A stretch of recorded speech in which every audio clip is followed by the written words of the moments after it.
दर्शक ब्रेन्ट मेलुङ टिभीमा यहाँहरूलाई हार्दिक स्वागत छ। संयोगवश आज भीमबहादुर तामाङको प्रतिमामा उभिएर पुनः अर्को समाचार सम्प्रेषण गर्ने मौका मिल्यो। त्यो कसरी भन्दा अमेरिकामा अस्थायी बसोबास गर्नुहुने मेलुङ गाउँपालिका वडा नम्बर 4 भेटपु स्थायी घर भएका भोजराज थोकर तामाङजी र शान्त थोकर तामाङजी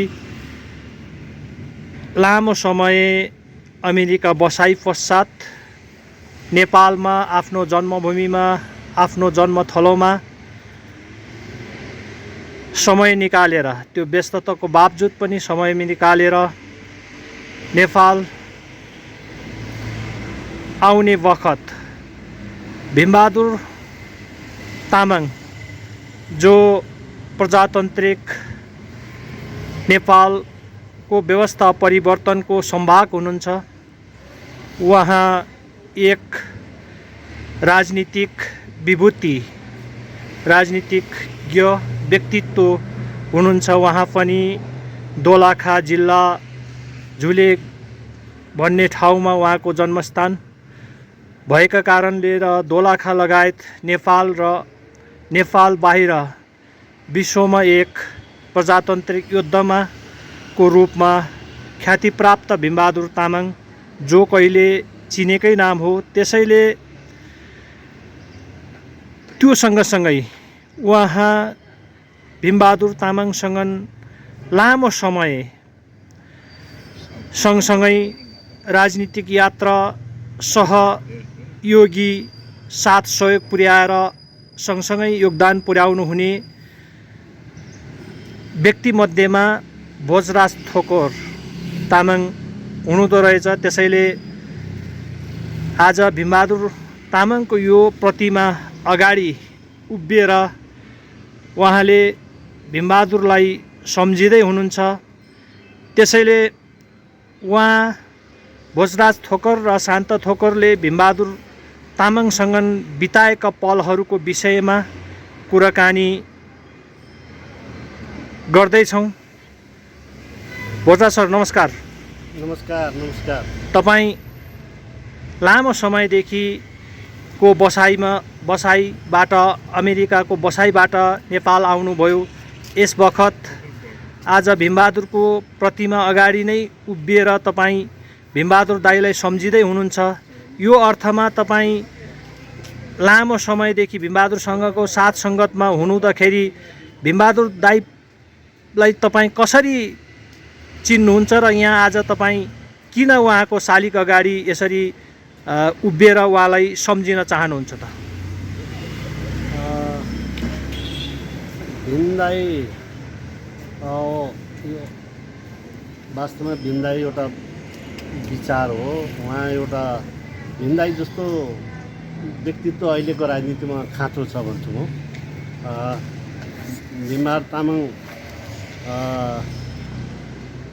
को तपाईँको व्यवहार, उहाँको राजनीति, उहाँको दर्शन चाहिँ अहिलेको राजनीतिक पिँढीले सिक्नुपर्ने जस्तो लाग्छ मलाई। उहाँको आचरण व्यवहार, उहाँको राजनीतिक विचार अहिलेको युगका लागि पनि, अहिलेका जेनेरेसनका लागि पनि यो पठनीय छ। उहाँको विचारहरू, सिद्धान्तहरू अहिले पनि हाम्रो लागि, अहिलेको समाजको लागि झन् अति महत्त्वपूर्ण ठान्दछु मैले। उहाँ भनेको भीम दाइ भनेको एउटा शालीन, उहाँ चाहिँ विचारले भन्दा पनि कामले, व्यवहारले नेता हुनुपर्छ भन्ने मान्छे हो। उहाँ साह्रै शालीन व्यक्तित्व होइन। सायद यो देशको लागि चाहिँ उहाँ जस्तो मान्छे चाहिँ उहाँको ऊ चाहिँ चाहिन्छ जस्तो लाग्छ मलाई। भीम दाइको शालिगमा म धेरै समय पछाडि शालिग बन्यो भन्ने चाहिँ थाहा थियो, तर कहाँनिर छ भने मलाई थाहा थिएन। उहाँकै सुपुत्र दिपक जी मार्फत आज यो उहाँको शालिगमा दर्शन गर्ने मौका पायो, यो मेरो खुसीको कुरा हो। भीमदाईसँग नै साक्षात्कार भयो जस्तो लाग्यो। उहाँको चाहिँ स्वर्गवास होस्, हार्दिक श्रद्धाञ्जली भीमदाईप्रति भन्न चाहन्छु। यो भीमबहादुर दाई स्वर्ग हुनुभन्दा अगाडि चाहिँ तपाईँ कति अगाडि नेपालबाट अमेरिका जानुभयो तपाईँ भीमबहादुरको दाईको साथ छोडेर? भीमदाई त के अरे भीमदाई को देहान्त हुनुभन्दा अगाडि पनि भीमदाईसँग मेरो अन्तिम पटकबाट चाहिँ एउटा विदेशमै भएको हो। म त्यतिखेर बाहिर थिएँ। हजुर। दाई अमेरिका भ्रमणमा आउनुभएको थियो। हजुर। मेरो अन्तिम भेट कति सालको कुरा हो यो लगभग? यो भयो होला तपाईँको अहिले 12-13 वर्ष भयो होला। उहाँ बित्नुभन्दा केही अगाडिको समयमा 1-2 वर्ष अगाडि चाहिँ उहाँसँगको अमेरिकामा भेट भएको थियो तपाईँसँग, होइन? सँगै बसेर गफ गरेर त्यस पछाडि म नेपाल आएर भेट्छु भन्दा भन्दै उहाँको देहान्त भयो, दुःखद देहान्त भयो। अनि शान्त पनि आउनु। त्यसो भए स्वभावले चाहिँ भीमबहादुर दाई कस्तो हुनुहुन्थ्यो त? बाहिर चर्चा विचर्चामा आए जस्तै उहाँ शालीन, सादगी, व्यवहारमा एकदम चाहिँ त्यो व्यवहार योगी भन्ने जस्तै गरी तपाईँले त धेरै लामो समय उहाँसँग सङ्गत गर्नुभयो भन्ने कुरा सुनिन्छ, होइन? तपाईँ उहाँको सल्लाहकार अथवा सहयोगीको रूपमा पनि बसेर उहाँ चाहिँ उहाँको सचिवालयमा बसेर काम गर्नुभयो भन्ने कुराहरू चाहिँ तपाईँको बाट थाहा पायो। त्यही कारणले व्यवहार र विचारमा उस्तै अथवा कसरी तपाईँ कस्तो हुनुहुन्थ्यो तपाईँको आफ्नो धेरै सङ्गत गरेको उसमा चाहिँ? उहाँको त व्यवहार र चिन्ता त अहिलेको मान्छेसँग त पटक्कै मिल्दैन। किनभने उहाँ त आफूभन्दा सानो मान्छे आयो भने पनि पहिला त्यसलाई बोल्ने हो, कुरा गर्ने हो। उहाँको चाहिँ कूटनीति हेर्ने हो भने, राजनीति भने सबभन्दा नयाँ आएको मान्छेलाई, यहाँको अहिलेको राजनीति मान्छे नचिनेको मान्छेलाई स्पेसल नदिने, होइन, कुरै नगर्ने। तर उहाँ चाहिँ सामान्य मान्छेलाई पनि आफ्नो कुरा राखेर उहाँको कुरा सुन्ने, अर्को कुरा सुनेपछि मात्र आफ्नो भनाइराख्ने नेता हो। अरूको कुरा सुन्न नसक्ने नै हाम्रो कमजोरी हो। तर उहाँ चाहिँ धेरै अर्को कुरो सुन्ने र आफ्नो विचार चाहिँ अन्तिममा भन्ने, आफ्नो कुरा चाहिँ पछाडि राख्ने व्यक्तित्व हो भीमदाई। अरूको कुरा नसुने बापतै अहिलेको राजनीतिक गतिविधि अलि बिग्रेको जस्तो तपाईँलाई लागिरहेछ हो? जनताको कुरा नसुन्ने, कार्यकर्ताको कुरा नसुन्ने, आफूभन्दा तलको मान्छेको भुइँ मान्छेको कुरा नसुन्ने भएपछि त्यो त राजनीति त अन्यलमा गइहाल्यो नि। कसरी चाहिँ के अरे गर्ने? उहाँको भीमदाई भनेकै त्यही हो क्या। उहाँ अर्को कुरो सुन्नुहुन्थ्यो, अर्को कुरो सुनेपछि अनि आफ्नो विचार गर्ने, त्यही नै विचार चाहिँ वास्तवमा राष्ट्रिय विचार अनि अर्को तपाईँको देश विकासको लागि सपोर्ट हुने हो उहाँको। त्यो सँगसँगै भीमबहादुर दाईको आफ्नो प्रजातान्त्रिक जुन विचार छ, परिवर्तनको सोचको सहितको एउटा चाहिँ ऊ छ, त्यो सँगसँगै तपाईँले अहिले अमेरिका बसाइमा चाहिँ तपाईँले भीमबहादुर दाईको त्यो विचारप्रतिको काम कर्तव्य कसरी निभाइरहनु भएको छ त? त्यसो भए अहिले त अब के अरे मेरो के अरे ऊ चाहिँ अब म नेपालमै बसेर अब भीमदाईको राजनीतिक विचार सिद्धान्त उसलाई चाहिँ अब मैले सकेको सहयोग गर्छु।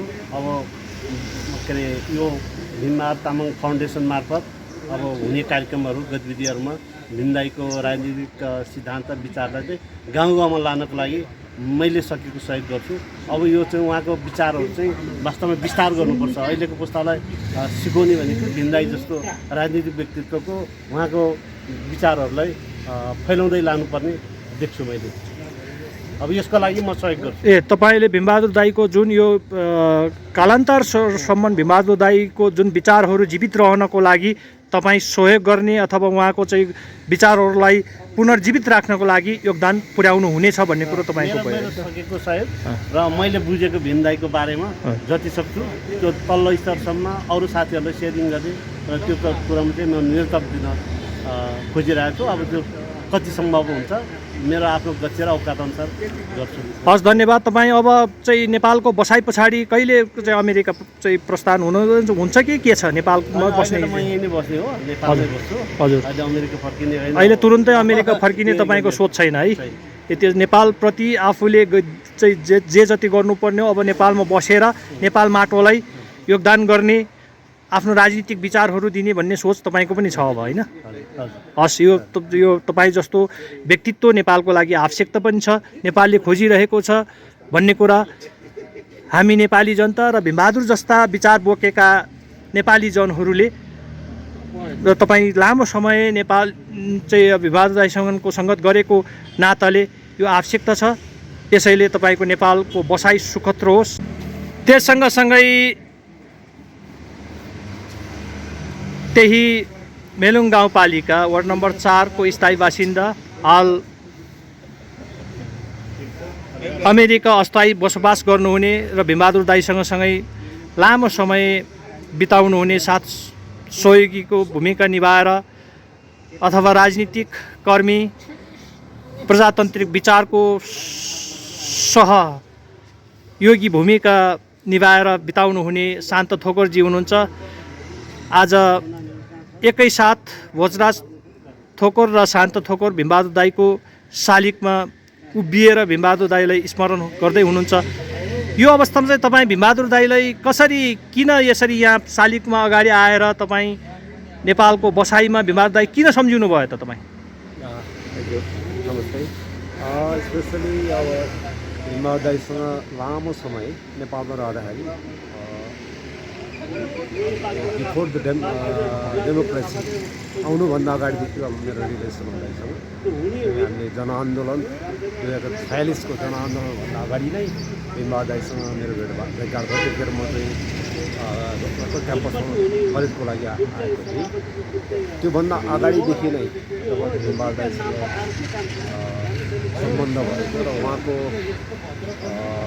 व्यक्तित्वबाट हामी धेरै प्रभावित थियौँ।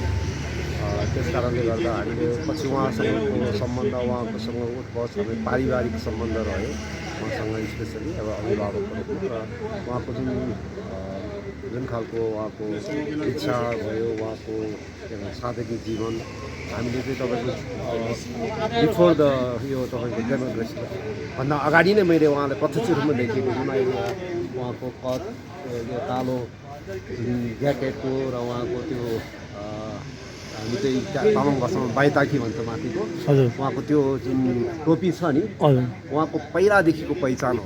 उहाँले कहिले पनि अर्को टोपी लाउनु भएन, होइन? र उहाँको यो जुन कालो तपाईँको कोट छ नि, उहाँको मैले त्यो त्यतिखेरदेखि नै देखेको र उहाँको र उहाँले कुन बेलादेखि चाहिँ तपाईँको कतिखेर उहाँले चाहिँ तपाईँको चाहिँ ट्याक्सी चढ्यो, कुन दिन ट्याक्सी चढ्यो, होइन? उहाँले कुन दिन के गर्यो भन्ने कुरो चाहिँ हामीले प्रत्यक्ष रूपमा देखेको। तपाईँको जनआन्दोलनपछि पहिलो दिन ट्याक्सी चढेको पनि मलाई थाहा छ, दाइले ट्याक्सी चढेको। त्योभन्दा अगाडि उहाँ साइकल चढेर हिँड्नुहुन्थ्यो नि। त्यो भएर मलाई चाहिँ के छ भने अहिले आज यो धेरै पछि लामो समयपछि उहाँको यो शालिगको छेउमा आएर उहाँको चाहिँ श्रद्धा भनौँ, उहाँको शब्द, उहाँलाई शब्द गर्न पाउँदा एकदम तपाईँको खुसी लागेको छ। र उहाँलाई हामी सदा सम्झिन्छौँ, उहाँको जीवन, उहाँको त्याग, होइन, बलिदान त्यसको नेपाली तपाईँको राजनीतिमा उहाँले गर्नुभयो। त्यो चाहिँ हामी समस्त, नट ओन्ली हामी मात्रै होइन, समस्त नेपालीहरूलाई यो एउटा उदाहरणको रूपमा हुनुहुन्छ उहाँ। हामी उहाँलाई सदैव सम्झिन्छौँ। यसो भन्दाखेरि के छ, यस सिलसिलामा के गर्नु चाहन्छु भन्दाखेरि जस्तो हामी उहाँको सुपुत्र दिपकजी हो, हामीहरू चाहिँ एउटा पारिवारिक सम्बन्ध रहेको थियो हिजोदेखि नै। दाइ चाहिँ एउटा गार्जियनको रूपमा हामीले पाएको थियौँ। जब उहाँको तपाईँको देहान्त हुनुभन्दा अगाडि अमेरिकामा पनि हामी धेरै समय उहाँसँग बस्यौँ। हामी कन्टिन्युस उहाँसँग कुरा भइरहेको थियो र उहाँको आकाशमा त्यतिखेर निधन भयो। हामीलाई ठुलो तपाईँको चाहिँ एउटा हाम्रो लस भयो। अनि अहिले अब उहाँ कोही आफ्नो परिवारको सदस्य, हाम्रो अहिलेको जिन्जी युवाहरूमा मैले नाम सुनेको सुनिमा तामाङ पनि अहिले समन्वितबाट गोर्खाबाट आएको रहेछ। धेरै खुसी लाग्यो।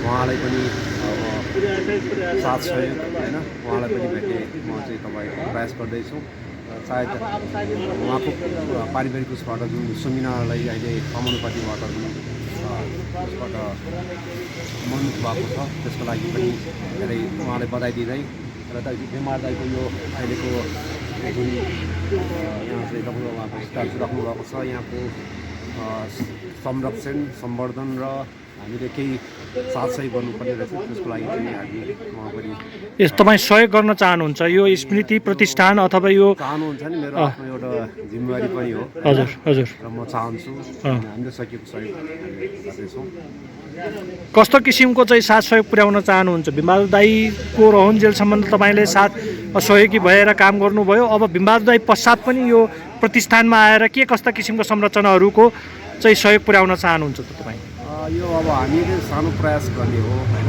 स्पेसली म चाहिँ के भन्न चाहन्छु भने यसको भीमबहादुर दाईको यो प्रतिष्ठान जुन प्रतिष्ठान छ स्पेसली यहाँको गभर्मेन्टले गर्नुपर्ने हो होइन अब यहाँ अहिलेको यो के भन्छ कमिटीमा को हुनुहुन्छ मलाई थाहा छैन तर यसमा हामीले आफूले इन्डिभिजुअली सकेको अब हामीले अब के गर्न सक्छौँ केही आर्थिक सहयोग गर्ने हो हजुर यसको प्रतिष्ठानलाई केही सहयोग पुर्याउनको निमित्त भनेर तपाईँ केही अब चाहिँ आर्थिक सहयोगहरू अथवा यसको रङरोगन यताउति सबै सम्वर्धनको निमित्त काम गर्नुहुन्छ थाहा भएन तर हामी आर्थिक सहयोग नै गर्छौँ ए हुन्छ अब तपाईँ उहाँको विचारलाई अमेरिकाको बसाइमा पनि अगाडि सार्दै लानुहोला तपाईँ जहाँसम्म कि उहाँसँग बसेर खेल जगतमा तपाईँले ठुलो योगदान पुर्याउनु भएको छ भन्ने पनि कुरा सुन्छु र हामीले चाहिँ सुनेअनुसार तपाईँ अमेरिकामा पनि खेल जगतमा को लागि केही काम गर्दै हुनुहुन्छ अरे हो अब त्यसको श्रेय उहाँ भीमबहादुर दाइले पनि जान्छ हजुर उहाँले पनि म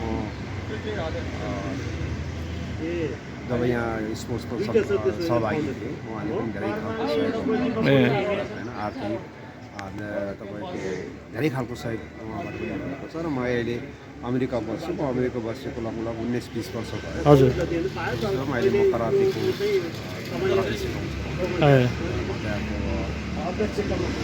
दुईवटा स्कुल छ हामी सबै नेपालीहरूको लागि एउटा गर्वको छ म कराते पहिलो स्कुल पहिलो स्थापना गरेको मैले हो अहिले मेरो दुईवटा स्कुल छ कराते प्रशिक्षण त्यो खेल विकासको लागि भीमबहादुर दाईले पनि तपाईँले साथ सहयोग पुर्याउनु भयो त्यो बेला बखतमा मलाई जुन त्यो तपाईँको प्रशिक्षणको सिलसिलामा यहाँको नेपालको जुन परिस्थिति थियो त्यो उसमा इन्टरनेसनली भिजिट गर्दाखेरि धेरै खालको उसमा उहाँसँग धेरै खालको तपाईँको चाहिँ सहयोग प्राप्त भएको सरसल्लाह भयो होइन धेरै कुराहरू धेरै मेरो आफ्नो व्यक्तिगत जीवनमा उहाँले धेरै खालको सहयोग हस् धन्यवाद।